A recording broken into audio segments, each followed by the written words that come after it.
Never forgive, never forget. I'm so strong, so wet. Trans athlete, breaking big sweat. Trans athlete, no disrespect. Trans athlete, going to the mall. Trans athlete, win basketball. My name is James, and I'm here to say I'm going to compete in a trans-like way. Trans athlete. What is a woman? What is a man? Slamming on bitches all over the tan. Dunking on bitches. That's what I want. Dunking on bitches is good. Dunking on bitches. Get me on the court and I'm dunking on some bitches. Check me out in my dress and my pink sissy britches. Are we on? Right, okay. All right. I'm long, strong, and I'm getting the trans athleticism on. So last episode we... Oh, no, we can't start there. No, all right. Last episode we did, like, infallibility. We started doing infallibility. There's more infallibility to do. Do you think if the Pope said something infallibly and heretically that he would cease to be the Pope? If he said, I insist this is infallible, that would be a sign that he was not in fact the Pope? So... And that would be a clever little workaround? It's like, what do they say about international law? That 90% of it is yet to You be... can a child on the sea. Wait, is that it? I don't say that. I hear that's what they say. No, but like it's one of those instances where most of the, like it's all hypothetical because it's never happened, right? And we believe, of course, that it wouldn't. But like Robert Bellarmine in the 16th century did write a number of books on the possibility of a pope like preaching error and what would happen. And his theory was, and he's a respected like thinker on the topic, the most respected probably, was that, yeah, by proclaiming heresy, the Pope would surrender his office. Interesting. But this is not in canon law, and it's not in the tradition, right? Like in the sense because it hasn't happened. It hasn't happened. And maybe it can't happen. Is what a liberal pushing to the max would say is you've got to have a little faith that whatever we do is the right thing. Well, yeah, but like also like the Pope, like so... We distinguished last time between extraordinary magisterium and ordinary magisterium. So the extraordinary magisterium is when the Pope or a council speaks infallibly. And ordinary magisterium is when the Pope or the bishops and the priests in communion with them teach what has always been taught. And these are both... And these are both like fonts of infallible teaching in the church. Fonts of infallible teaching. Yeah. Now, that's not to say that what, like, you know, because then you could go, oh, well, there was this priest who... Are they also summits of infallible teaching? That's right. Well, yeah, the Pope. This group of priests were preaching racial segregation in America in the 1930s or something. What? Like, I'm sure there was one, right? Like, or something like that. And so then you can just go, aha, we've got you, right? Like that's an example of the ordinary magisterium. Like you could say that one way or the other, right? You could say that in favor or against. You've got to employ some common sense there. Exactly. Which is is this what the church has always taught? No, it's not. Is this like people's judgments in particular situations? Like, do particular situations? That's how we come to understand some things. But this is not like the abstract. I think it's telling, and that you haven't mentioned it. Maybe you're saving it. But your favourite work of speculative fiction is A Canticle for Leibowitz. Great. Taking place in a future. Yes. Where the ordinary magisterium continues through a series of... 5,000 years of... cataclysms. Yeah. Yes. And problems that do not face us today that the church has. The right mutants. Yeah, exactly. Mary growing out of the side of someone's head. Yeah. Or whatever. But still holds. Well, yeah, so in this book... teaching holds, even though it becomes unpleasant.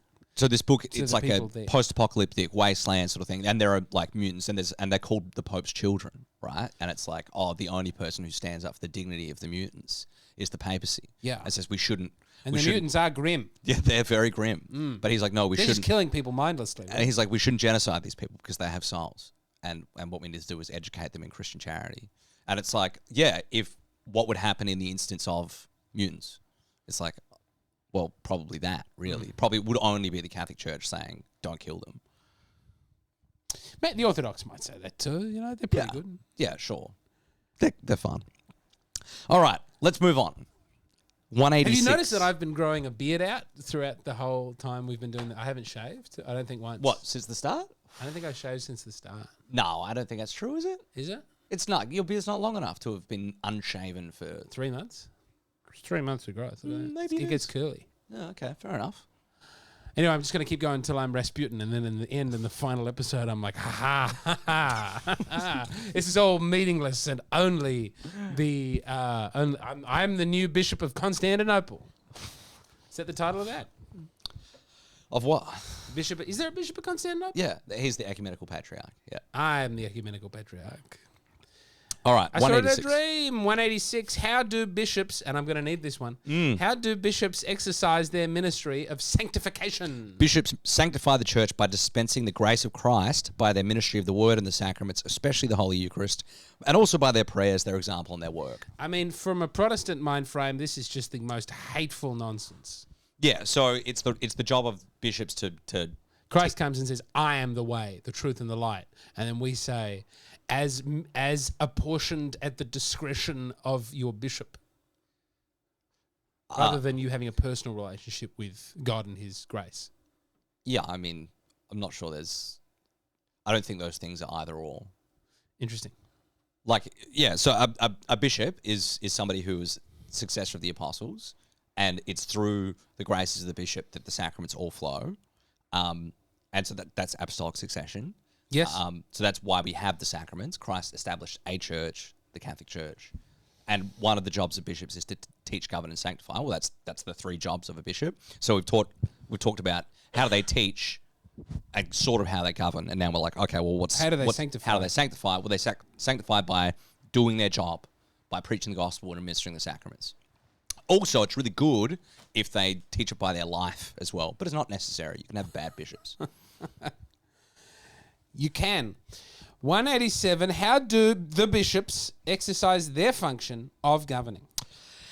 Every bishop, insofar as he is a member of the College of Bishops, bears collegially the care for all particular churches and for the entire church, along with the other bishops who are united with the Pope. A bishop to whom a particular church has been entrusted governs that church with the authority of his own sacred power, which is ordinary and immediate, and exercises the name of Christ the Good Shepherd in communion with the entire church and under the guidance of the successor of Peter. Notably not extraordinary. So a particular bishop, when we say that, the particular church or a particular bishop, what we mean is like the place. So we live in Adelaide, we have an Archbishop of Adelaide. Yes. So that's the particular church. And he handles things in Adelaide. Yeah. Looking at the ordinary magisterium. Yeah, and he governs ordinarily, right? Now, if the Pope were to step in and remove him, he would be governing it extraordinarily because it's not his job to do that. But we believe, like, you know... He there being the Pope would be governing extraordinarily. Yeah. But he could do that. Yeah. But ideally, he should just do it under the guidance of the Pope. Yeah, or the bishop dies and you've got like a priest who sort of steps into the role for a period of time as a sort of like caretaker, vicar general or something, which does happen as well. Like for whatever reason, there's no bishop here for a period of time. The see is vacant. Then another bishop might come in and govern in his place, for, extraordinarily, because it's not ordinary that he does that. But it's valid. Yeah. Cool. I think I'm happy with that. 188. What is the vocation of the lay faithful? Man, I sat next to a brother on a plane.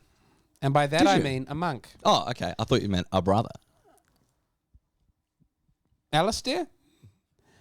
But I sat next to him and he... When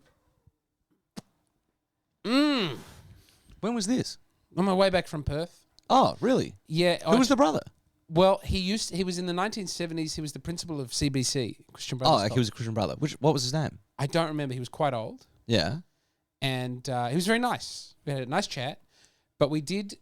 I'm sorry, I just got off the chest. I didn't realize I hadn't spoken about this. I said, back in the day when the brothers were in charge, not like now, and he said, I think it's good that we've handed it over to the lady. Yeah, he would. Yeah. And I was like, I don't know that it is good. I know Christian Brothers had a lot of... Well, I didn't say the Christian Brothers were problems. notorious for their rapes. But I'd said, like I look at people coming out of Catholic schools now, and I don't know anyone who's Catholic, who's like, I said... Did you tell him you were a convert? Yeah. This is such I just we're said I going was to cut all Catholic. this, but this is so interesting. Yeah. Why do I have to cut all this? Okay, anyways, keep going. I don't know. I just said, well, mass attendance is not good for your graduates. And he said, look, historically, mass attendance is never good. He said something like that. He was like, mass attendance. He was implying that mass attendance had not changed. I know this, religious brother. I'm orders sure I do. Giving up Yeah. on, which just struck me as untrue. Like I thought, if we had Wi-Fi right now, I'm pretty sure I could prove that You could. mass attendance has collapsed. Yeah. And that... Quite easily. Yeah. Yeah. So I don't know why he feels fine about... Well, he's like, he really thinks they're doing a good job. Like, what... Yeah. Sorry, this has nothing to do with what we're talking about, but it's well, it has something to do with it in the sense that he's a lay person and the other people are lay people. Yeah, so to some extent, but he's a consecrated person, and that there is a role for consecrated people there, and that he, in the sense that it's good for the abnegation of the charism of those consecrated persons, to like bureaucrats and mums and dads, and that was his view. Yeah. And it's also the thing that he chose to do, and that was the style of the time, presumably. And it would have been, like, no one bucked against it. There's no school run by religious in South Australia. Well, there's not a lot of religious, So, but why then say it's also a good thing? Why not say, not only did it happen, it was good? Because... And then invent what's the alternative? But you have to live in some world where... Like mass attendance is the same now as it was then. Yeah, well, you live in a world. You live in a world where the mistakes that you've made were not mistakes, which is comforting. Yeah, and also the mistakes that everyone you know and love has made are not mistakes, which is comforting, but it's also not true. Because I mean, like, to think of it from your perspective, you got young kids and you want to send them to a Catholic school, and that is I want to send them to a school where they are Catholic, right? And like. Ideally, that would be the same thing. It's not. I don't mean... Yes, exactly. You don't mean the institutions of the Catholic school system as it is, right? Because, like... No, they horrify me. Not only would they horrify you, but they are so far financially out of reach for you that you couldn't do it. We could do a shitty one. But all I'm saying is, like, one of the problems of and I think you're quite correct, the abnegation of responsibility there is that, like, when schools were run by nuns and brothers, it's cheap. Right, like they're not doing anything else. They're not providing for someone else. Right, you don't have to you don't have to pay them a living wage to support their family. Right, like you pay them a stipend in order to like live in their community, eat very basically, have their lives dedicated to something. So it's like, okay, well this gift makes the whole community richer of your life, and what's the gift you're giving with your right? Your poverty and in some ways, ways, that right? gift has been taken away from them, right? Where it's like, the increased bureaucratization, sort of increased regulation. It's like. It becomes more and more impossible to live like that, or more and more difficult to live like that, I suppose. So that's something that's been taken away from him, but it's also something where it's like, it's easier. We let the lay people do it now. Feels like he gave it up. Feels like that's the vibe that he's... Well, yeah, sure. He was laying out. I mean, I don't want to attack this particular brother because I don't know him, although I suspect I do know him, but I don't know who he is. I think it's sad, and I think you should see those things with pity, right? Which is that, like, somebody who's given their life for something... which they essentially no longer... There's no place for them anymore. I want a place for them. I know you do. I desperately want an order of nuns but if you look at to come and help me. But if you look at the particular person, like that guy, like there's no way for him to live his vows anymore, really. In the group that he's joined and the way that the world is structured and stuff like that. He probably joined the Christian Brothers because he wanted to be a teacher.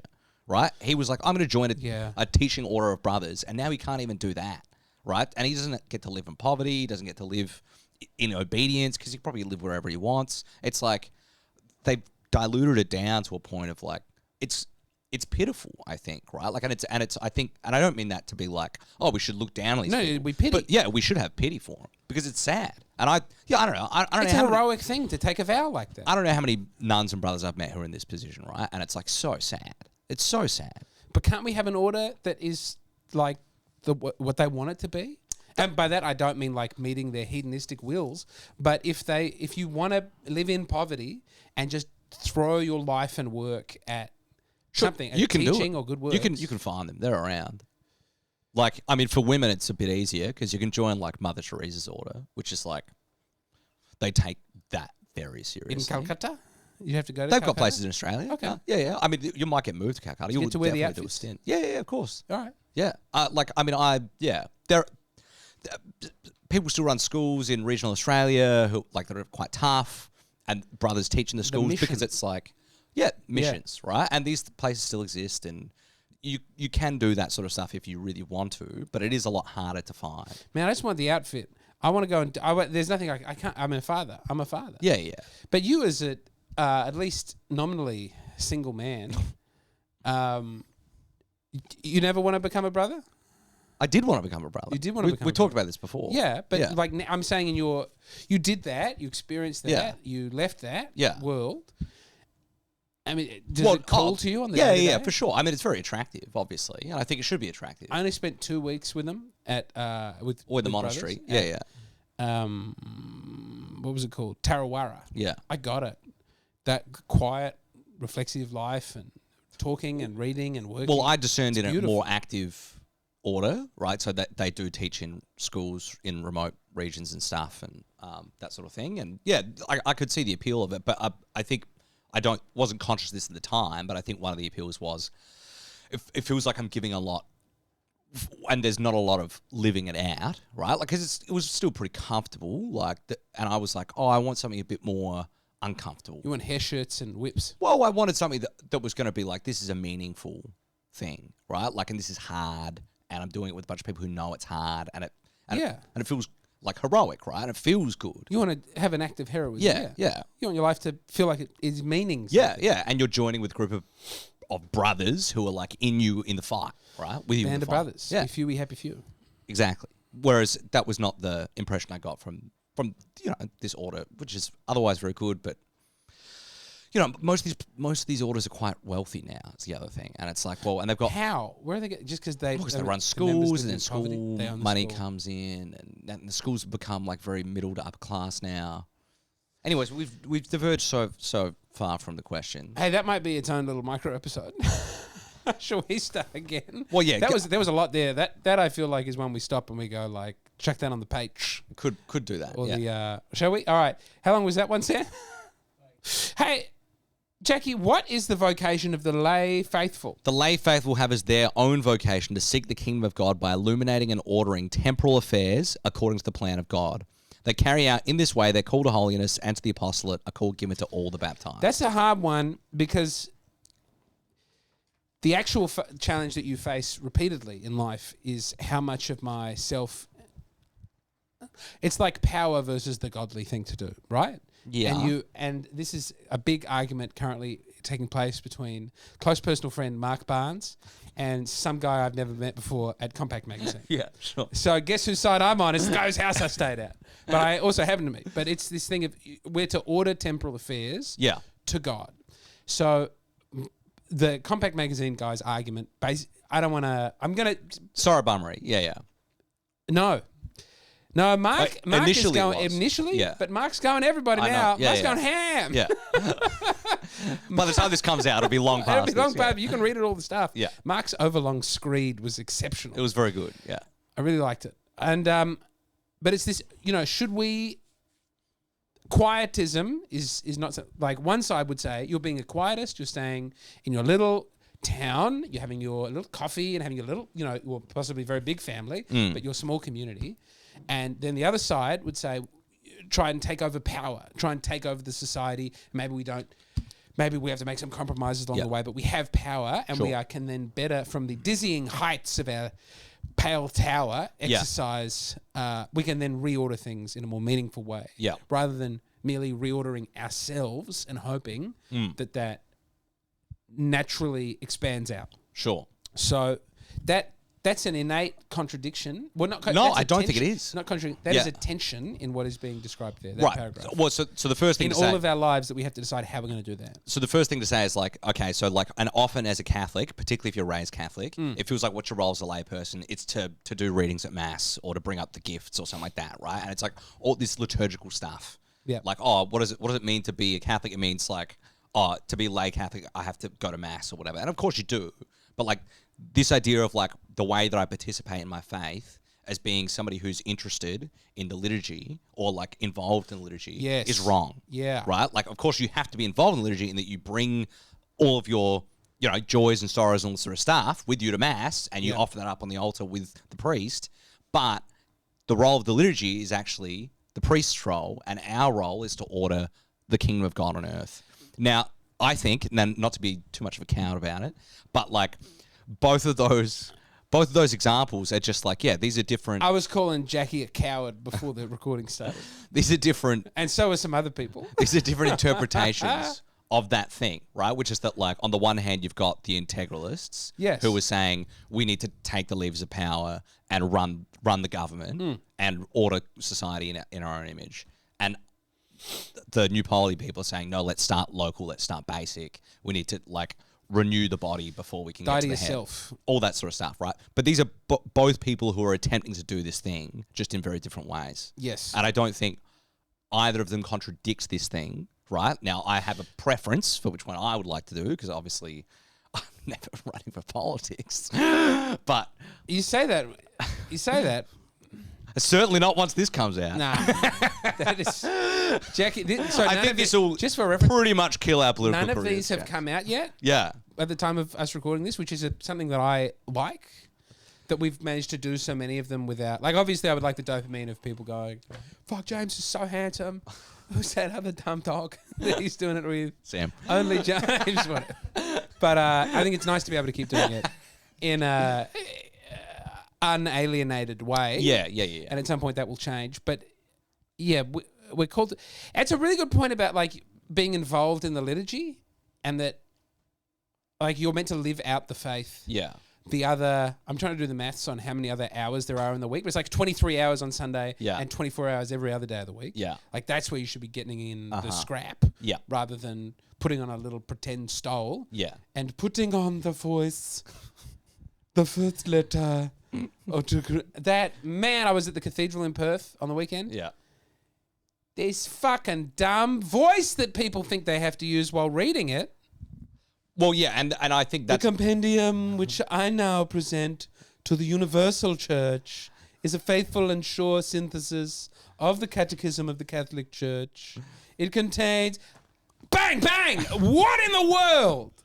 Like, it's not your... Just get the priest to do it and go about your life. Well, and lady? I think it's this... always a lady. How after- come I'm not getting the call up? After this... Well, you would if you went to a Nova Sort of more often. I think would get out that I was a comedian, I'd get to do some readings. After the Second Vatican Council, this did become the sort of, like...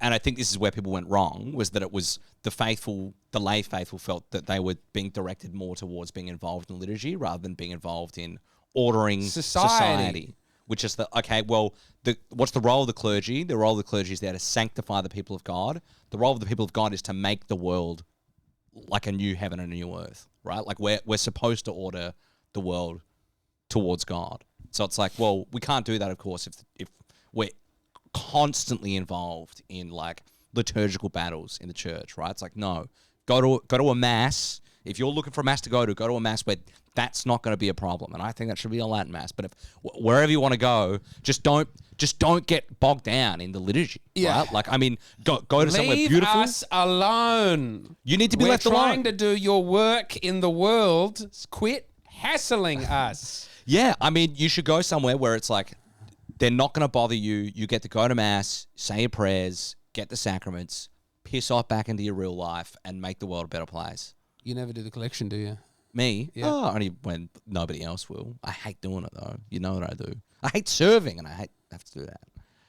No one's ever asked me to serve. No one's ever said, Jimmy, you want to find out how to do it? I think it's because You won't want to. I think it's because I'm a woman. All right, now we've got a very sexist parish. So that's that one. I'm happy with that one. Get out there, change the world. Change the world. Talk more about that right now. Hey, 189, how do the lay faithful participate in the priestly office of Christ? They participate in it, especially in the Eucharist, by offering as a spiritual sacrifice acceptable to God through Jesus Christ, their own lives, with all of their works, their prayers, their apostolic undertakings, their family life, their daily work, and hardships borne with patience, and even their consolations of spirit and body. In this way, even the laity dedicated to Christ and consecrated by the Holy Spirit offer to God the world itself. Keeping yourself in a state where you can take communion, not easy. It's a big sacrifice. I fail every week. Sometimes I get along to confession beforehand, but man, to not sin in such a way where I accuse myself that I wouldn't want to go up and take. I don't understand how people all the time seemingly never going to confession, always jumping up there. Let's move on. Did no one want to kill someone this week? Only myself. Yeah. Well, that's also that's a person. 190. I had diarrhea, man. One of my best pieces I've ever written is about how my faith changed through diarrhea. I don't think I've read that one. No one has. 190. It was actually quite hard to write, ironically. How does the laity... No, it just flew right out of me. How does the laity participate in the prophetic office? They participate in it by welcoming evermore in faith the word of Christ and proclaiming it in the world by witness of their lives, their words, their evangelizing action, and by catechesis. This evangelizing action requires a particular efficacy because it is accomplished in the ordinary circumstances of the world. So, like... A particular efficacy is again... It's like, not better, not worse, particular. It's efficacious, but as is efficacious in a less particular way. We talk about, so in baptism... These Catholics, man. We become priests, prophets, and kings. So we're going through the priestly, prophetic, and kingly office. So the prophetic office, especially our role to order, like our role is to order the world to God's plan, and part of that is evangelizing, right? So we're supposed to do the evangelizing, not the priests necessarily. It's supposed to be us. And so we do that by the witness of our lives, primarily, by being good Christians, by saying the right things, by actually evangelizing people, by learning more and teaching people. It acquires a particular efficacy, which just means, it's a dumb way of putting it. It just means, it's particularly efficacious. It works so well because it accomplishes... a particular would make me think not particularly, but in a particular way. Well, because it's accomplished in the ordinary circumstances of the world, yes, as opposed to the sort of... Priest isn't working at a call center. Yeah, exactly. You know? Yeah. At the mechanic. Well, there are ways that we can evangelize people that obviously the clergy can't because we're in the world. Mid-lap dance. Is that what you said? Wait, am I doing the lap dance? All right, and the next question. Let's go. Keep going. It looks like I was restraining from saying something dirty, but genuinely, I'm so tired. I was looking for the dirty thing to say, and it didn't come. It didn't come, I'm sure. And not a lot of people will be coming if you give them the lap dances. All right, how do they participate in the kingly office? The laity participate in the kingly function of Christ because they have received from him the power to overcome sin in themselves and in the world by self-denial and their holiness of their lives. They exercise various ministries at the service of the community, and they imbue temporal activities and the institutions of society with moral values. Love it. It's easy. Done. Consecrated life. Fills me with passion and a desire to be better and to change the world. I love it. Oh, I want to get to the heights of power and wear a special robe, and I'll be in charge. And Compact Magazine will write long, tight, short tweets about how powerful I am. I'm sure they will, James. What is the consecrated life? Consecrated life is a state of life recognized by the church. It is a free response to a special call from Christ by which those consecrated give themselves completely to God and strive for the perfection of charity moved by the Holy Spirit. This consecration is characterized by the practice of the evangelical counsels. What? Which we talked about before, Yep. Which is poverty, chastity, and obedience. The practice of the evangelical counsels. Yeah. When are these counsels? No, not those counsels. Evangelical counsels is just what they're called. That the evangelical counsels are... Poverty, chastity, and obedience. Yeah. Okay. So they're particular witnesses to Christ. Yes. Right? To live those three things together is to witness to Christ's life in a very unique and particular way. As opposed to counsel, it's counsel. Yeah, exactly. Yeah. Like good counsel. Like someone's told you to do that. Yeah. They've let you know this is a good thing for you to do. That's right. Although not appropriate for me, obviously. As a husband, father. Yeah, so, I mean, there are ways you can consecrate yourself even as a married man. Poverty's not one of them. No. So, but I have to provide for my children. Yeah, so you can join like a third order. So like the Franciscans, the Dominicans have a third order, which is like you take sort of like looser vows. The knights of somebody? You can you can join a knightly order, for example. Ooh. Yeah, they're still around. Yeah. A crusading order, otherwise known as. I don't know that. I'm taking Constantinople. 193. What can the consecrated life give to the mission of the church? The consecrated life participates in the mission of the church by means of a complete dedication to Christ and to one's brothers and sisters, witnessing to the hope of the heavenly kingdom. So it's just like, the consecrated life is essentially, the church has always considered it to be the highest form of Christian life, right? And people get very upset about this and blah, blah, but it is. Like, it just is. It's the highest witness to Christ's life, is to consecrate yourself entirely to him and to take these. These are not for everybody, obviously. These are only for those higher than being a mother. Yeah. Well, higher than being married or being a parent. But yeah. Mary is the Queen of Heaven. Yeah, but And the only thing she was consecrated to was... Well, no, I mean, Mary essentially lived these vows, right? Poverty, chastity, and obedience. Yeah. Yeah. But she was... That's not what elevates her to being Queen of Heaven. It's being Mother of God. Yeah, so, I mean, there are instances... Part of that job description is all those three things, the evangelical councils. Yes, I mean, there are obviously things that can happen to you that, like, give you priorities, right? Like, so, for example, there is an example, and it's considered to be apocryphal, but nobody... I don't know. I've never seen any conclusive evidence of this. A nun in the 1990s who was in, the Balkans was raped and had a child. And... this happens, nuns get raped. It's very upsetting, obviously, to think about. And the Pope released her from her vows. And there were some people who got upset about this because they were sort of like, she should still be a nun, right? And it's like, well, no, the circumstances of her life have changed, right? Like she can no longer really live these vows because God has given her a new mission, which is that of motherhood. And she could have adopted the child out or whatever, but she chose, no, this is my child, I'm going to raise it. Like, they deserve to know their mother. So it's not to say that it's the only way of living, right? Because of course, if everybody was consecrated, that'd be the end of time. That'd be the end of history. In a very real sense, but also in a very apocalyptic sense, probably. But it is to say that, well, there is something. Christ says, well, it's celibacy for the sake of the kingdom, right? Like, it's a true witness to supernatural virtue. It's not a witness to the natural goods. It's a witness to something. No, it's not. Yeah. It's not. It's a real witness to the kingdom, right? Which is like why when you meet a celibate person, it is so interesting, right? Like that. It's like, oh, there's something about this person's life that is otherworldly. When you meet a voluntarily celibate person, yes. When you meet an involuntary celibate, you're just at the very bottom of the natural world. Well, yeah, and rather than the top of the supernatural, you're at the bottom of the here and now. Well, you could feel, you can tell the difference between the two, right? Like, there is a massive difference. Just like somebody who's joyfully given everything for God. Yeah, versus someone who's killing their schoolmates for. Yeah, exactly. All right, I reckon a good place to end it there. Yeah, let's end it there, because then we're going to do Communion of Saints, the Blessed Virgin Mary, forgiveness of sins, all that good stuff, which I don't want to tarnish with what we've just said. I'm starting to order my life differently around things like music and what I read and what I watch. That's good, James. It's slow. It's starting. Like, just certain songs I don't want to listen to anymore. That's the big one. There are certain songs that you shouldn't listen to anymore, I think. Yeah. But, I mean, it's hard to say. It's hard to... I mean, you don't know going into it, but it's like, not just that I don't like something, but I go like, It's not good for me. Yeah, like, I'm finding Drake is getting me down in a big way. Drake's making me unhappy. Whoa. Like, spiritually unhappy. I don't know much about Drake, but what I do know like about just boastfulness. Yeah. Boastfulness in right. Yeah. Yeah. Doesn't seem good. Just do what I do and only listen to Taylor Swift.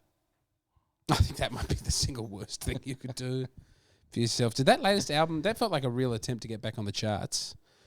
Did it fail? No, I think it was very successful. Did you listen to the latest album? Yeah, of course. Is it good? Nah, it's not actually that good. Not as good as their last two. All right, yeah, so I think that's this episode over by the looks of things, Jimmy. So, I guess we're done.